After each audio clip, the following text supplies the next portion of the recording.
directly from ABC News in Houston. And welcome to today's episode of A Talk with Dave. Talk with David, talk with David, talk with David who? A talk with David, talk with David, talk with David. Hello and welcome to a brand new series of A Talk with Dave. Today I'm in London and I'm meeting with Riz Ahmed by the River Thames. Not only is Riz a fantastic actor, but he's also a very well-known musician, known as RizMC on YouTube. Here's the interview.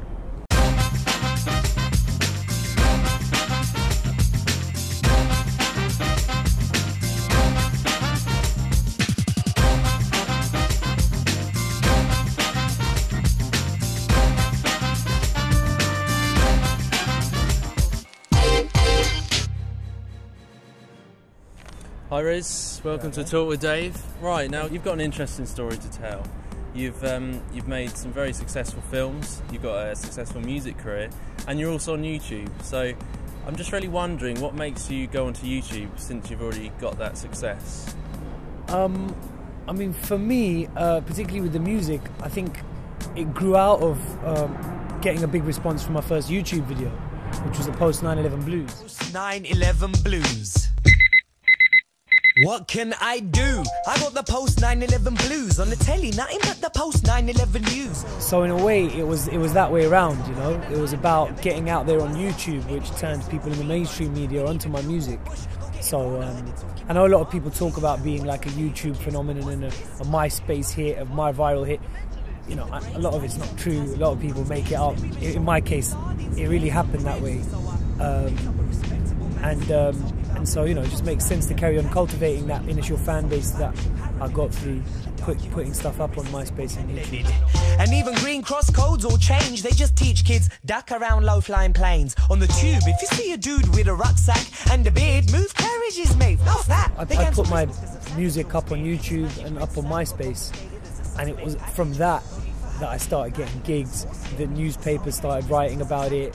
The Channel 4 News, you know, did a feature on it and stuff, and then radio picked up on it. I'm talking about my own friends and yes, enemies be telling me no less. But take man for joke, that's where the joke ends. They talk, but like A-levels, they don't test. They know that I flow like rivers and waves, though I ain't got dough like William Gates. I'm broke like folks on minimum wage, but I'll blow, so I don't give it a wish to say no. So it was through that, and then since then it's, you know, it's kind of been, you know, I've been dealing with radio stations and MTV and stuff like that. But it's kind of come from. So you'd really say that YouTube and MySpace and online is really a way that you can get recognised for your talents? I think so. I think it's a funny game as well. I mean, I think you get into a bit of a danger sometimes with YouTube and MySpace and these platforms that everyone that's on there is actually just promoting their own stuff. So it's hard to like get actual punters really involved and really like, you know, following your story. Why do you want to work for MI5? I owe this country everything. If it wasn't for Britain, I wouldn't exist. Obviously you had quite a number of films over the past few years that you've been a part of. Could you just let us know briefly what you've been doing? Well, not much really. I mean, I've only been doing this for about just coming up to 2 years now, and I've been lucky in that time to do some cool stuff. I did Road to Guantanamo as my first acting job, and I did some insane opera, drum and bass opera with Asian Dub Foundation at the English National Opera. Drum and bass opera? Yeah, a punk drum and bass Middle Eastern opera about Gaddafi. Never heard of that before. It got quite a lot of coverage actually. I did that, and then I'd filmed Brits, which again is something I thought was really quite groundbreaking to have something like that on mainstream British television, backed in such a big way by the broadsheets and the broadcasting establishment, to the extent where it's won a BAFTA now, which I think is a good sign, you know. Would you say, since you've been in films and things, that doing a one-to-one with a camera video blog would be a lot different to acting on camera? I think it is actually, in a way, because you're acknowledging the presence of the camera, whereas, like, you know, when you're acting normally, then the camera isn't visible to you. You shouldn't be, you know. But actually, it's funny you should say that, because the last film that I've just filmed, it is done as if it's a YouTube video diary. Oh, really? It's filmed to camera, yeah, and it's a great film. It's got Jude Law, Judi Dench, Steve Buscemi, Eddie Izzard, Lily Cole, lots of people are in it, and it's about looking at the camera and talking to the camera. Would you say it makes you feel more exposed to the audience? It can make you feel more exposed, but I'm not sure whether that makes you act more naturally.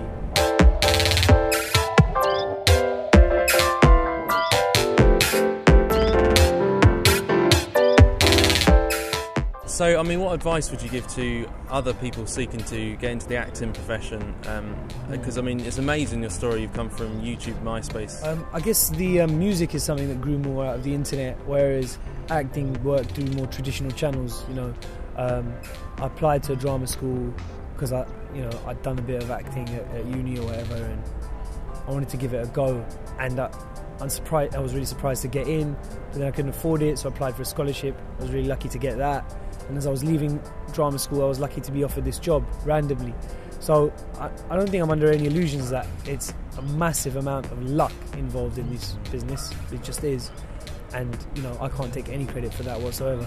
Also, another thing, like with acting, like you as many other actors I've noticed in a lot of your films, you can really sink yourself into the role that you're playing. Is there any advice you can give on how someone trying to get into acting can really absorb the character that they're playing? I mean, it's different. I guess everyone has their own way, you know. For me personally, I like to try and do as much research as possible. So when I was playing an MI5 agent, I applied for a job at MI5, took the online test and whatever. He was a law student, so I snuck into a well-known London University's law lectures for a few weeks. Quite worrying actually that no one noticed. No one noticed, you know, who this person is. And if you don't have any connection to anyone who's a friendly neighbourhood crack dealer like Shifty is or whatever, then try and get at people that do or who are, and meet with them and talk with them and just find out as much as you can about them and just try and take Sounds the time dangerous. to work. I guess it can be, yeah. It was dangerous preparing for the role of Brits. I broke 2 fingers actually doing the jiu-jitsu training for that.